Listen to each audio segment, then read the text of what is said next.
अपना संजीवन है।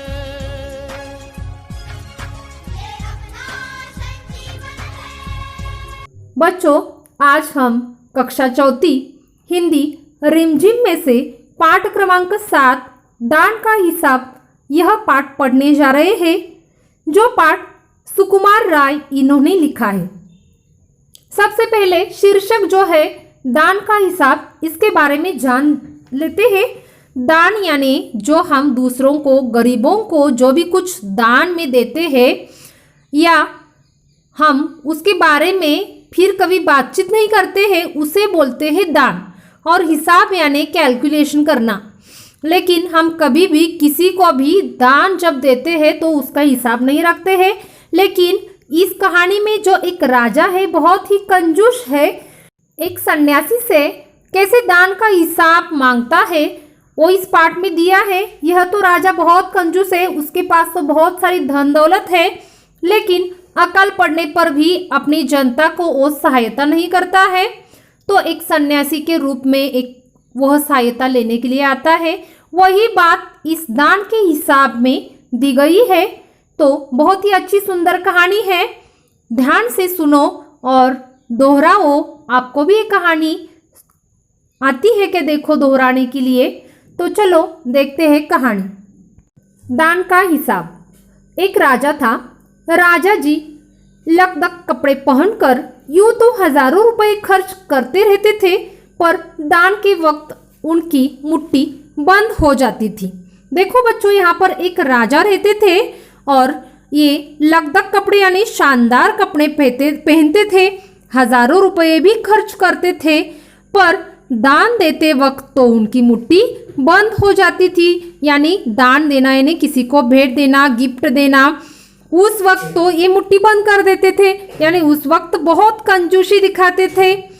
राजसभा में एक से एक नामी लोग आते रहते थे, लेकिन गरीब, दुखी, विद्वान, सज्जन इनमें से कोई भी नहीं आता था, क्योंकि वहां पर इनका बिल्कुल सत्कार नहीं होता था।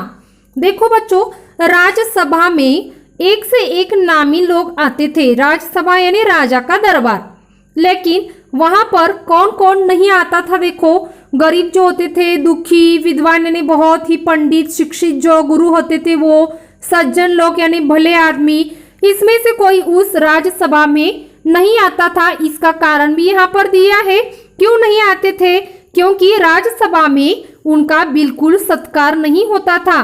सत्कार यानी आदर सम्मान। अब हमारे घर भी जब कोई मेहमान आया हो तो उनका सत्कार नहीं किया, स्वागत नहीं किया, तो फिर से वो मेहमान आएगा क्या? बिल्कुल नहीं। उसी तरह ये राजा अपनी राजसभा में विद्वान, सज्जन, गरीब, दुखी लोगों का सम्मान नहीं करता था, इसलिए वो इस राजा के राजसभा में नहीं जाते थे। एक बार उस देश में अकाल पड़ गया। पूर्वी सीमा के लोग भूखे प्यासे मरने लगे। राजा के पास खबर आई। वे बोले, यह तो भगवान की मार है, इसमें मेरा कोई हाथ नहीं है। देखो बच्चों, एक बार उस राज्य में क्या होता है, अकाल पड़ जाता है। अकाल पड़ना यानी दुष्काल यानी भूखमारी। तो पूर्वी सीमा के लोग यानी पूर्व की तरफ रहने वाले लोग जो थे, वहां पर ज्यादा अकाल था, वहां के लोग भूखे प्यासे मरने लगे। यह खबर राजा के पास पहुंची तो राजा का काम था कि उनकी सहायता करना, लेकिन ये करने की बजाय राजा ने क्या बोला? देखो, यह तो भगवान की मार है, इसमें मैं कुछ नहीं कर सकता। यानी राजा ने सहायता करने के लिए इनकार कर दिया। आगे देखो, लोगों ने कहा, महाराज, राज भंडार से हमारी सहायता करने की कृपा करें, जिससे हम लोग दूसरे देशों से अनाज खरीदकर अपनी जान बचा सके। राजा ने कहा, आज तुम लोग अकाल से पीड़ित हो, कल पता चलेगा कि भूकंप आया है, परसों सुनूंगा कहीं के लोग बड़े गरीब हैं, 2 वक्त की रोटी नहीं जुटती। देखो बच्चों, क्या क्या यहाँ पर महाराज जो थे वो राजा क्या क्या सुना रहा है लोगों का। लोगों ने अपनी समस्या राजा के पास दोहराई है कि राजा के पास जो राज भंडार है, राजा का खजाना, उसमें से थोड़ी सी धन देकर लोगों की सहायता करने के लिए लोग आए हैं, लेकिन महाराज तो नहीं बोल रहे हैं। कि मैं तो कुछ भी सहायता नहीं कर सकता। राजा ने फिर उस पर और भी क्या कहा है, देखो, आज तुम अकाल से पीड़ित हो, कल भूकंप से पीड़ित हो जाओगे, बरसों कुछ गरीब लोग आएंगे कि मुझे धन दे दो। देखो कैसे वो अपनी चाल चला रहा है, यानी राजा को सहायता ही नहीं करनी है। बच्चों, कभी भी जनता जब दुखी होती है, समस्या में होती है, तो राजा की सहायता बहुत जरूरी होती है। राजा को सहायता करनी चाहिए। अभी भी देखो, नरेंद्र मोदी जी कोरोना की वजह से जब सारी जनता दुखी है, तो बहुत सारे प्रयास नरेंद्र मोदी जी कर रहे हैं ताकि हमारी जनता उस दुख से बाहर आ सके। तो यहाँ का राजा बहुत कंजूस अभी से दिखाई दे रहा है कि सहायता करने को नाकार कर रहा है। देखो बच्चों, इस तरह सभी की सहायता करते करते जब राज भंडार खत्म हो जाएगा, तब खुद मैं ही दिवालिया हो जाऊंगा। देखो क्या बोल रहा है वो अपनी जनता को, मैं सबको सहायता करूंगा तो मेरा राज भंडार एक दिन खत्म हो जाएगा और मैं ही दिवालिया होना यानी ऋण चुकाने में असमर्थ रहूंगा, मेरा सब धन चला जाएगा। यह सुनकर सभी निराश होकर अपने अपने घर लौट गए। यानी उसकी जनता जो थी उस राजा की, वो बहुत निराश हो गई। पहले से मालूम था कि यह राजा बहुत कंजूस है, फिर भी अकाल के कारण वो लोग उसके पास गए थे। लेकिन इस वक्त भी राजा ने सहायता करने के लिए इनकार कर दिया। इधर अकाल का प्रकोप फैलता ही जा रहा था। न जाने रोज कितने ही लोग भूख से मरने लगे। लोग फिर राजा के पास पहुंचे। उन्होंने राज्यसभा में गुहार लगाई, दुहाई महाराज, आपसे ज्यादा कुछ नहीं चाहते, सिर्फ 10,000 रुपये हमें दे दे तो हम आधा पेट खाकर भी जिंदा रह जाएंगे। देखो बच्चों, इधर अकाल बहुत ही बढ़ गया था, उसका प्रकोप हो गया था। यानी प्रकोप होना का अर्थ है अधिक, बहुत अधिक बढ़ा हुआ कोप। तो उससे बहुत सारे लोग, जनता में से बहुत सारे लोग मर रहे थे। लोग फिर राजा के पास आते हैं और दुहाई मांगने लगते हैं कि वो हमसे कुछ न कुछ मदद करे। वो क्या मांगने लगते हैं, देखो, सिर्फ हमें 10,000 दीजिए, सब में बांटकर वो एक समय का तो खाना वो खा सके, आधा पेट खाकर भी वो जिंदा रह सकते थे। गुहार मांगना है नहीं, रक्षा के लिए पुकार करना। वो दुहाई भी दे रहे हैं, आशीर्वचन दे रहे हैं, महाराज का भला हो जाए ये भी बोल रहे हैं और थोड़ी सी सहायता मांग रहे हैं। फिर उस पर राजा क्या बोलते हैं, देखो, राजा ने कहा 10,000 रुपये भी क्या तुम्हें बहुत कम लग रहे हैं, और उतने कष्ट से जीवित रहकर भी क्या लाभ है। राजा ने कहा कि 10,000 रुपये आपको बहुत कम लग रहे हैं, तो आप जीवित रहने का कष्ट ही क्यों ले रहे हो।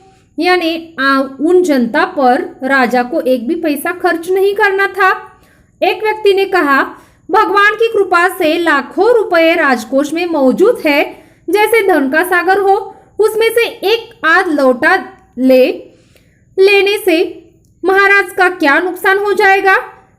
उनमें से एक व्यक्ति बहुत ही बोल रहा है, देखो, राजा के सामने बोल रहा है जो जरा भी पैसे देने के लिए तैयार नहीं है। फिर भी एक व्यक्ति बोल रहा है कि भगवान की कृपा से आपके पास तो बहुत सारा धन है, राजकोष में सरकारी खजाना बहुत सारा है, धन का सागर है, तो उसमें से थोड़ा सा भाग हमें दे दिया तो नुकसान कुछ नहीं होगा, हम भी जीवित रहेंगे। तो इतना कहने पर भी राजा कुछ देने के लिए तैयार नहीं है। राजा ने कहा, राजकोष में अधिक धन है तो क्या उसे दोनों हाथों से लुटा दूं? देखो, यहाँ पर जब जनता सहायता करने के लिए बोल देती है तो राजा बोलता है कि क्या धन है तो मैं दोनों हाथों से लुटा दूं, यानी खूब खर्च करूं। देखो बच्चों, एक अन्य व्यक्ति ने कहा, महल में प्रतिदिन हजारों रुपए इन सुगंधित वस्त्रों, मनोरंजन और महल की सजावट में खर्च हो जाते हैं। यदि इन रुपयों में से ही थोड़ा सा धन जरूरतमंदों को मिल जाए तो उन दुखियों की जान बच सकती है। उसमें से एक व्यक्ति फिर बोलने की कोशिश कर रहा है, आपके महल में तो रोज प्रतिदिन हजारों रुपए सुगंधित यानी खुशबूदार वस्त्रों पर, मनोरंजन पर, महलों की सजावट पर खर्च करते हो। इसमें से ही थोड़ी सी रकम जरूरतमंद यानी जिन्हें आवश्यकता है उन्हें मिल जाए तो उनका दुख भी कम हो जाएगा और उनकी जान भी बच जाएगी। फिर राजा क्या बोलते हैं देखो। यह सुनकर राजा को बहुत क्रोध आ गया। वह गुस्से से बोला, खुद भिखारी होकर मुझे उपदेश दे रहा हो। मेरा रुपये है, मैं चाहे उसे उबाल कर खाऊं चाहे तल कर, मेरी मर्जी। तुम अगर इसी तरह बकवास करोगे तो मुश्किल में पड़ जाओगी, इसलिए इसी वक्त तुम चुपचाप खिसक जाओ। राजा को उस व्यक्ति के बोलने का बहुत ही गुस्सा आता है, क्रोध आता है। वह उसे उपदेश करने लगता है कि आप खुद तो एक भिखारी हो और मुझे ही समझा रहे हो, उपदेश देना यानी दूसरों को समझाना। तो उस पर उसे बहुत गुस्सा आता है और वो बोलता है, उबाल कर यानी बहुत गुस्से से बोलता है कि आपको मेरी बात माननी नहीं हो तो अभी इसी वक्त चुपचाप खिसक जाओ यानी चले जाओ। ऐसे बोलकर राजा उन्हें वहां से भगाता है। राजा का क्रोध देखकर लोग वहां से चले गए। राजा हंसते हुए बोला, छोटे मुंह मड़ी बात, अगर 100-200 रुपए होते तो एक बार सोच भी सकता था। पहरेदारों की खुराक 2-4 दिन कम कर देता और यह रकम पूरी भी हो जाती, मगर 100-200 से इन लोगों का पेट नहीं भरेगा। एकदम 10,000 मांग बैठे। छोटे लोगों के कारण नाक में दम हो गया है।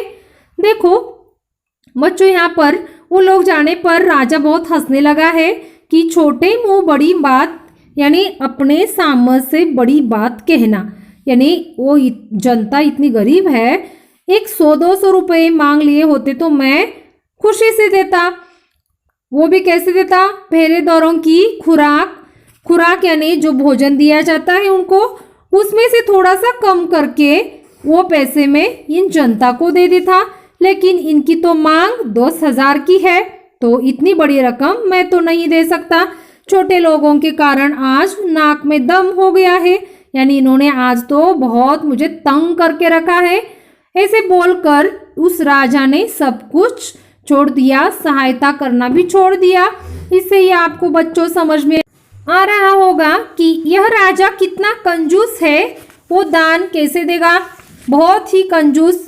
इसके जो बोलने का तरीका है उससे ही समझ में आता है कि ये बहुत ही कंजूस राजा है। यहाँ तक आपको पाठ पठन करना है, समझना है, और इसके आगे का भाग मैं दूसरे वीडियोस में भेज रही हूँ। यहाँ तक आपको बहुत अच्छी तरह से पाठ का पठन लाउडली करना है।